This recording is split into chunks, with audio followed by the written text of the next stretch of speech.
लोकप्रिय हैं। मैं उनसे मिलने जाता हूं, उनकी काफी बेचैनी है। यह क्या कारण है कि 26 साल 27 साल का एक होनहार युवक जिसकी फिल्में सुपरहिट हैं, सब कुछ हैं, एक दिन सुबह सुबह हम टीवी खोलते हैं तो देखते हैं कि आत्महत्या कर ली। इसका कारण यही है कि लोक में, समाज में आपका किया गया कार्य एकात्म पराक्रम नहीं है, सामूहिक पराक्रम है। मैं आज यहां आया हूं, एक पति हूं, एक पुत्र हूं, एक पिता हूं, एक भाई हूं। यह हिंदी का सौभाग्य है, यह भगवान राम के नाम का प्रताप है, यह नितिन जी के प्रति आदर है कि 40,000 लोग सामने बैठे हैं। व्यस्ततम समय में सूबे का मुखिया यहां पर है, सूबे के मंत्री यहां पर हैं, सब लोग यहां पर हैं। इसमें अगर मुझे जाते समय कल दिल्ली अहंकार हो गया कि मुझे सुनने के लिए इतने लोग थे और मैं घर का बटन दबाने के बाद अंदर गया और मैंने ये सोचा कि मेरी पत्नी ऐसा ही व्यवहार करे जैसे वहां बाहर निकलते समय प्रशंसक वर्ग कर रहा था, तो यहां से बुद्धि के भ्रष्ट होना प्रारंभ हो जाएगा। हनुमान रुद्रावतार हैं। हनुमान ने बचपन में ही अपनी क्षमता और प्रतिभा को पूरे विश्व में व्याख्यायित कर दिया है। बाल समय रवि भक्ष लियो, बचपन में ही उन्होंने सूर्य को ग्रास किया है। उन पर ब्रह्मा का आशीर्वाद है। इंद्र ने उन्हें वरदान दिया है कि तू पानी में नहीं डूबेगा, अग्नि ने वरदान दिया है कि तू अग्नि में नहीं जलेगा। लेकिन उनसे परिचय पूछिए तो वो ये नहीं कहते कि I did my graduation from Oxford then I went, no. उनसे मां पूछती है तू कौन है, तो ये नहीं कहते कि मैं पंचकन्याओं में पूजित अंजनी का पुत्र हूं, पंच तत्वों में से एक वायु का बेटा हूं, मैंने बचपन में, नो, ये मैं है ही नहीं। एक पंक्ति का उत्तर है, राम दूत मैं मात जानकी, मैं राम का दूत हूं। आखिरी छोर पर खड़े हुए जिस मतदाता ने आपको मत देकर या बिना मत दिए निर्वाचित किया है, आप उसकी सेवा में खड़े हुए सर्वोच्च प्रतिनिधि मात्र हैं। यह हनुमान सिखाते हैं। प्रतिभा अक्सर प्रतिबद्धता से अलग हो जाती है। प्रतिभा को लगता है कि मैं प्रतिबद्ध कैसे हो सकता हूं। इस देश में हनुमान कम नहीं है, इस देश में हनुमानों को जगाने वाले जामवंतों की कमी। मुझे प्रसन्नता है कि मुझे अगर 1 लाख लोग सुनने आते तो 70,000 युवा होते हैं। मुझे प्रसन्नता है कि 80% युवा होते हैं और आज भी बैठे इंजीनियरिंग के लड़के पीछे। मैं उन सबको जगाता हूं, उद्देश्य बड़ा है। हे पवन तनय अंजनी लाल, अपनी तंद्रा को त्यागो तुम, संपूर्ण शक्ति के साथ साथ हे राम दुलारे जागो तुम। हे कामरूप शंकर स्वरूप बजरंगी नाम तुम्हारा है, अपने जीवन को याद करो यह जंगी काम तुम्हारा है। सूरज को तुमने ग्रास किया, शैलों को तुमने तोड़ा है, जिस बल से ऐसे काम किए वे बल कब को छोड़ा है। रणधीर उठो, बलवीर उठो, अब लाज तुम्हारे हाथों में, एक कृपा धाम के कृपा पात्र यह काज तुम्हारे हाथों।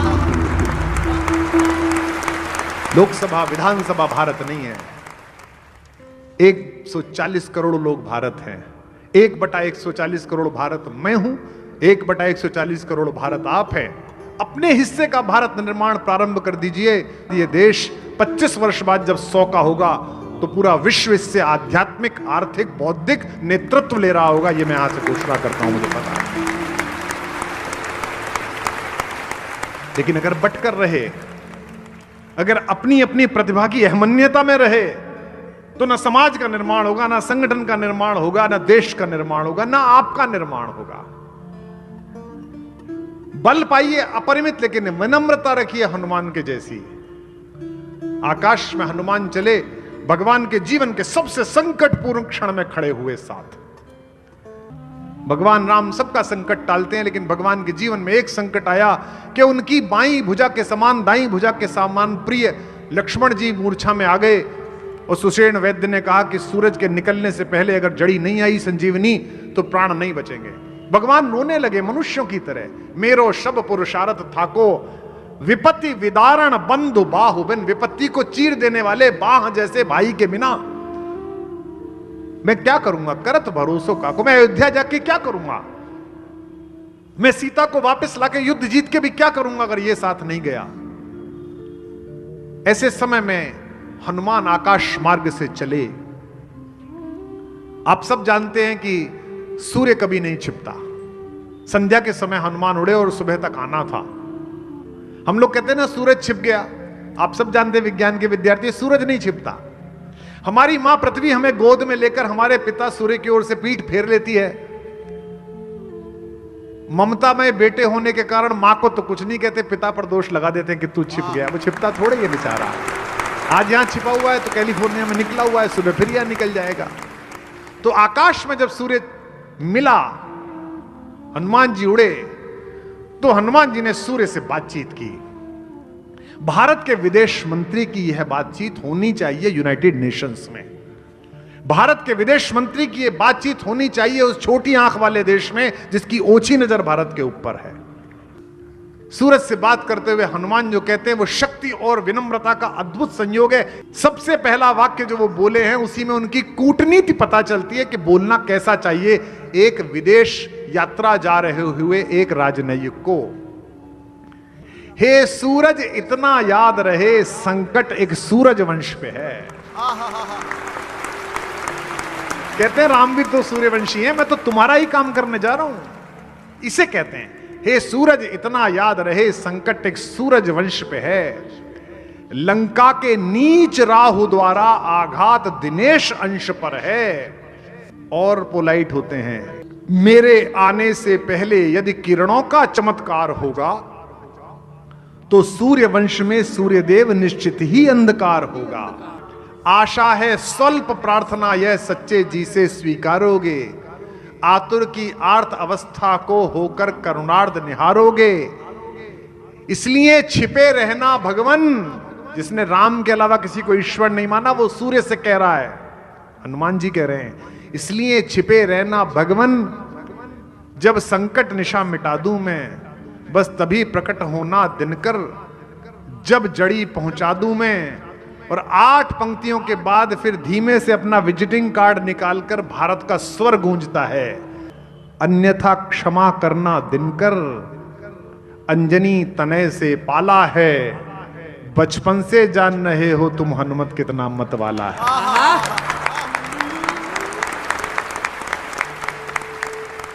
यह स्मरण अलंकार भारत के वीर शहीदों पर कायरतापूर्ण हमला हुआ पुलवामा में। भारत की सरकार ने, भारत की सेना ने उसका बदला लिया और सरहद के पार जाकर उन नर पिशाचों का निर्मूल किया। मैं राजनीति में था दुर्योग से उस समय। नहीं, इसमें क्या, इसमें बुरा क्या मानना, सबको थोड़ी फलती है, हमको नहीं फली। मैंने कहा ये बात सेनानी करो प्रयाण अभय। मैं जिस दल में था उसके मुखिया नाराज हो गए।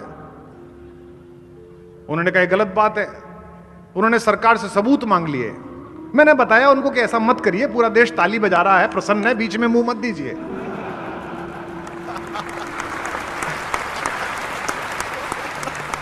ऐसा नहीं करना चाहिए। सेना लड़ रही है भाई, तो सेना के लिए तो बोलिए। तो उन्होंने मना कर दिया। अब साहब बातचीत शुरू हुई, दोनों देशों में तनाव बढ़ा। तो पड़ोसी मुल्क की एक विदेश मंत्री जी, अभी भी हैं वो, उन्होंने ट्वीट किया कि हिंदुस्तान हमको कम ना के। तब वो विपक्ष में थी, बोली हिंदुस्तान कम ना के, अगर युद्ध हुआ। उन्होंने मेरे ट्वीट पर टैग करके ये बात कही, अंग्रेजी में लिखी, मेरे नाना भी फौज में थे, मैं भी लड़ने जाऊंगी। मैंने इतनी मासूम बात उनसे पूछी थी कि वो ब्लॉक करके चली गई मुझे।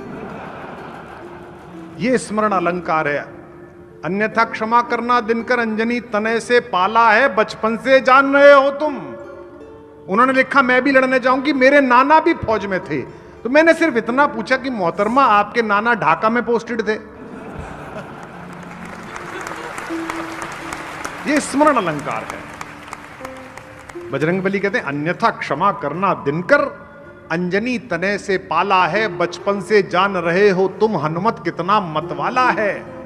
और अगली 2 पंक्तियां देखिएगा, वही आपके अंदर विस्फोट पैदा होगा। ये भारत का स्वर है, हनुमान का स्वर भारत का स्वर है। इसलिए राम का मंदिर बनाने के लिए तो विशेष योजना करनी पड़ती है।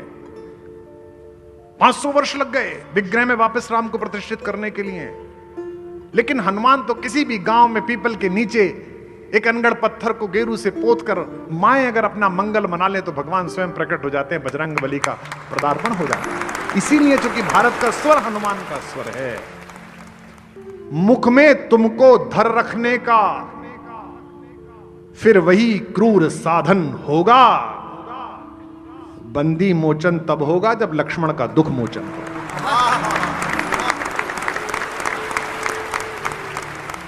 बच्चे पूछते हैं, मेरी बेटियां पूछती हैं, उनके दोस्त पूछती हैं कि इतनी लंबी छलांग कैसे लगा ली। हनुमान एक पर्वत के ऊपर चढ़कर जोर से धक्का मारकर कूदे और दूसरी तरफ उड़कर पहुंच गए। यह कहानी प्रतीकों की कहानी है। हनुमान कौन है? हनुमान ज्ञान है। बहुत सारे बच्चे आए इंजीनियरिंग के, बहुत सारे बच्चे आए हैं मेडिकल कॉलेज के। हनुमान ज्ञान का प्रतीक है। ज्ञान नाम अग्रगण्य, ज्ञानियों में भी सबसे नंबर 1 है वो।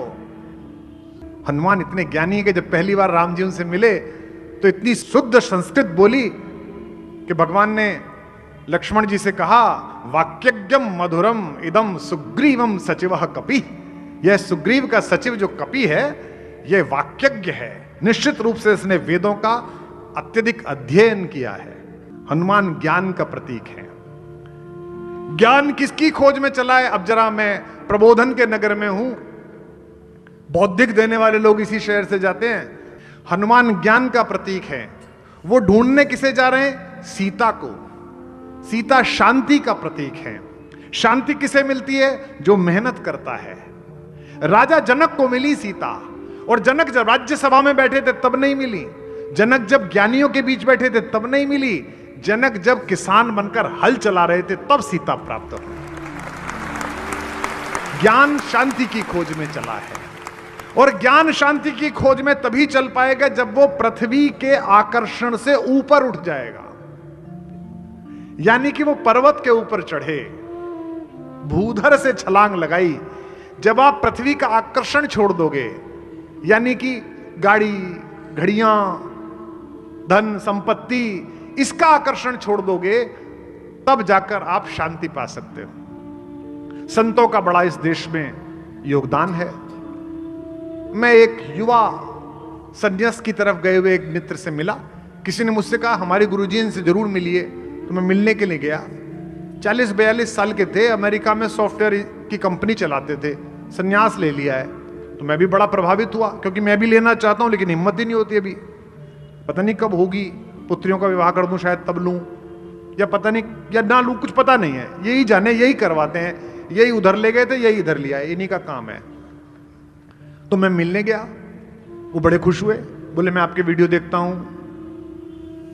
सो I was in IIT Kharagpur, then I join Harvard. फिर मैंने वहां कंपनी खोली। आप कभी कैलिफोर्निया गए? मैंने कहा जी गया हूं। 17 माइल्स गए? मैंने कहा हाँ, वहां मेरा घर था, मेरे पास ये वाली गाड़ी थी। मैं बाहर निकल के आया तो जो व्यक्ति ले गया तो बोले कैसे लगे हमारे गुरुजी, सन्यास ले लिया? मैंने कहा नहीं अभी लेंगे, लिया नहीं है। बोले ले तो लिया, सब छोड़ आए। मैंने कहा जो जो छोड़ के आए थे उसे याद कर रहे थे कि ये छोड़ आया, ये छोड़। सन्यास मतलब देह में होते हुए भी देह से बाहर। जैसे विदेह योगी भी हैं शरण जिनकी, जो अनासक्त के ही।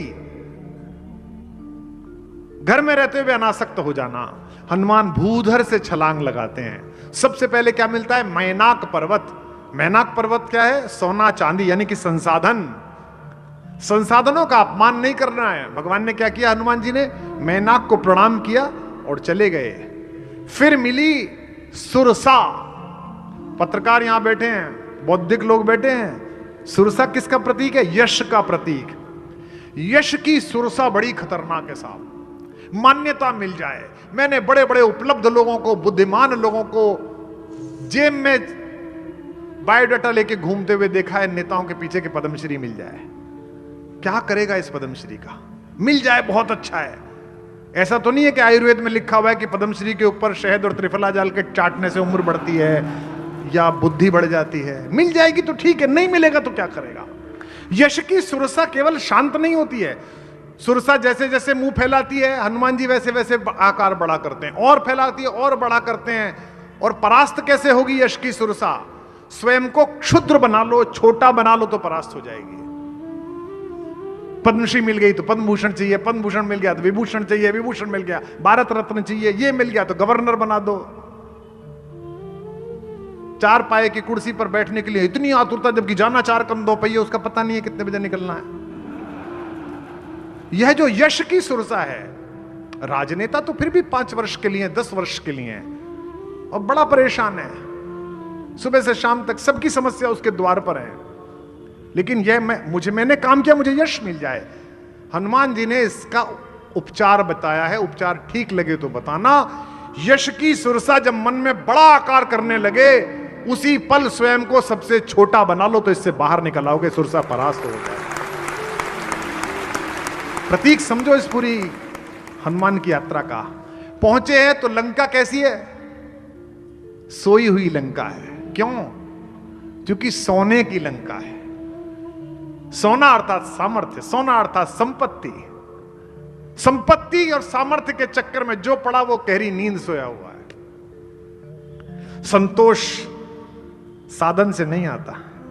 सोने की सारी लंका सोई हुई है, केवल एक ही व्यक्ति जाग रहा है जो भगवान का नाम लेता है, जिसका नाम विभीषण है। इस पूरी सोने की लंका के व्यवधान में अगर जागरण करना है तो जिसके अंदर राम का नाम है, जिसके अंदर ईश्वर है, वो जागेगा। क्योंकि विभीषण ने स्व को विगलित कर दिया है। विभीषण कहते हैं कि मुझे भगवान अपना लेंगे क्या? हनुमान कहते हैं अरे हमारा चेहरा देख के तो सुबह को खाना नहीं मिलता किसी को। प्रात ले जो नाम हमारा, ते ही दिन ता ही न मिले आहारा। जब मुझे गले लगा सकते हैं तो तुम्हें तो गले लगा ही लेंगे। अगर हनुमान हो तो हर संगठन में आपकी कीमत होगी, और अगर हनुमान नहीं हो, स्वयं की प्रतिभा पर ही मुग्ध हो, तो न परिवार में सम्मान मिलेगा, न समाज में सम्मान मिलेगा, न जीवन से जाने के बाद सम्मान मिलेगा। राज्याभिषेक के बाद सब लोग चले गए। विभीषण जी लंका चले गए, सुग्रीव जी किष्किंधा चले गए, अंगद युवराज बन गए, जामवंत अपने आश्रम में चले गए। एक ही आदमी रह गया, हनुमान। अब ये बंबई में शपथ ग्रहण समारोह के आनंद में हम में से किसी को बुला लें कि कुमार जी आइए, और हम इनके घर में ही रुक जाएं 13 दिन, तो ये पूछेंगे कि भी जाएगा कभी ये कभी। तो भगवान ने कहा कि यार ये जा ही नहीं रहा है। हमारी बुंदेली राम कथा में आती है कहानी, बड़ी मजे की है। तो भगवान ने मां से कहा, सीता से रात्रि में, कि सुनो, ये हनुमान को भी कोई राज्य दे दिया जाए, इसको भी कोई दायित्व, कोई पद दे, ये जाए अपना काम करे, बड़ी सेवा की इसने, तो कल इससे बात करो, अब ये जाए, काम पूरा हुआ, अपना काम देखे।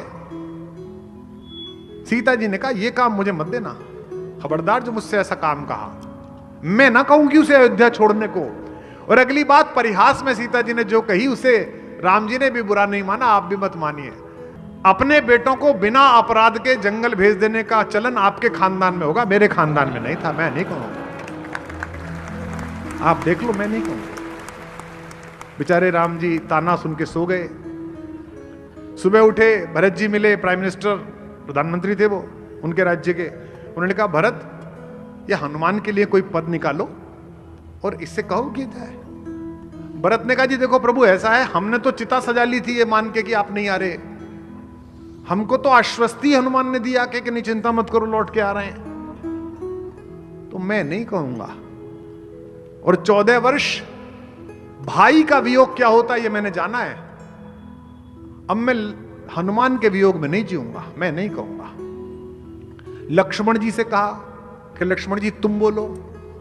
लक्ष्मण जी ने कहा प्रभु आप तो बड़े भैया थे, आपसे तो बात डायरेक्ट संभव ही नहीं थी, और माता का इतना आदर है कि बिछुए ही देखे, चेहरा देखा नहीं।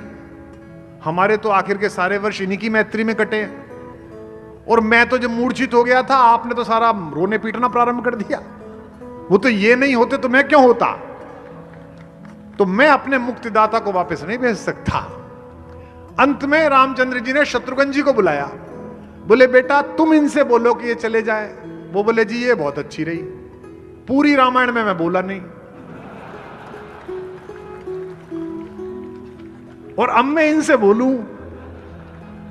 बोले प्रभु इतना भी मतलब भाइयों में विभेद मत करो, मेरे बस की नहीं है। अंत में दुखी होकर, सब तरफ से निराश होकर भरी राज्यसभा में हनुमान जी की प्रशस्ति में एक भाषण दिया राम जी ने, जिसको कार्य मुक्त करती है पार्टी, पहले उसकी प्रशंसा करती है कि आपने इस पद पर बहुत अच्छा काम किया, आपकी सेवाओं का बड़ा स्मरण किया जाएगा, आज से आपको इस कार्य से मुक्त किया जाएगा। तो भगवान जी ने पहले भाषण दिया, बोले बेटा तुमने बड़ी मेहनत की, ओ हो बेटा, मैं तो देखो आस छोड़ गया था लक्ष्मण के समय, और बेटा तुमने वो जो किया, पुत्र तुम मेरे बेटे के समान हो, भाई के समान हो, तुम मोहि प्रिय ही भरत ही सम भाई, क्या बात है तुम्हारी, हा।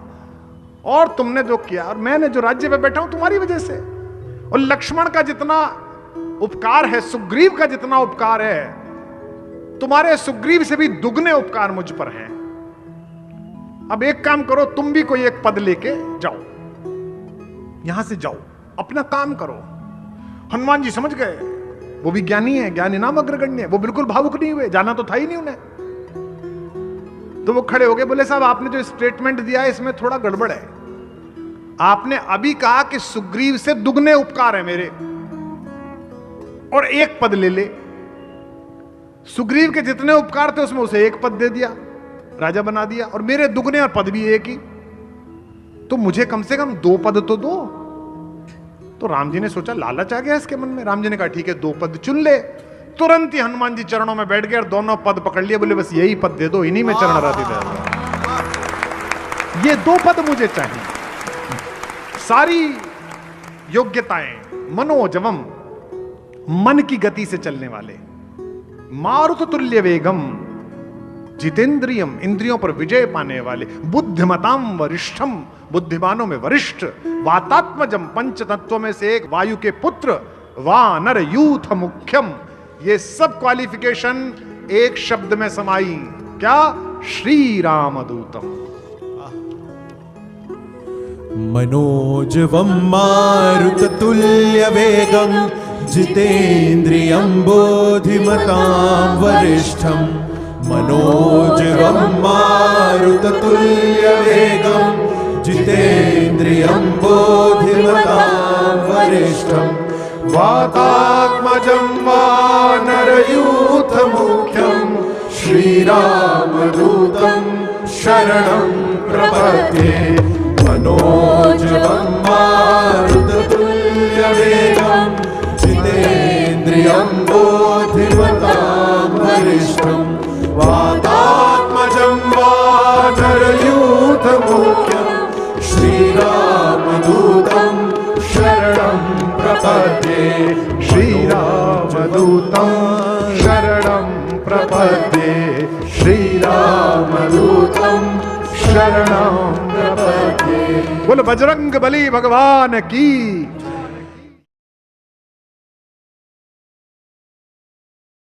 छोड़ देने का तात्पर्य यह नहीं है कि आप जीवन छोड़ के चले जाएं। मां सीता के पिता तो राजा होते हुए भी सन्यासी थे, इसलिए उनका नाम विदेह है, देह में होते हुए देह से बाहर।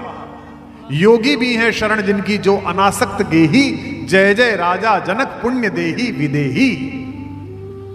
बहुत सारे लोग होते हैं जिनमें साधुता आने के बाद, संन्यास्त भाव आने के बाद भी आकर्षण बचा रह जाता है, और बहुत सारे लोग होते हैं जो घर में रहते हुए भी उस आकर्षण से बाहर रहते हैं। तो ये जो छोड़ देने का निर्णय है ये मुश्किल है, लेकिन ये एक पल में होता है। तार्किक बुद्धि की एक सीमा है, एक जगह आती है जहां तर्क समाप्त हो जाता है। तो हर्ष, तुम्हारी फिजिक्स केवल पदार्थ का गुणधर्म बताती है, लेकिन मनुष्य का गुणधर्म वह कुंभ बताएगा।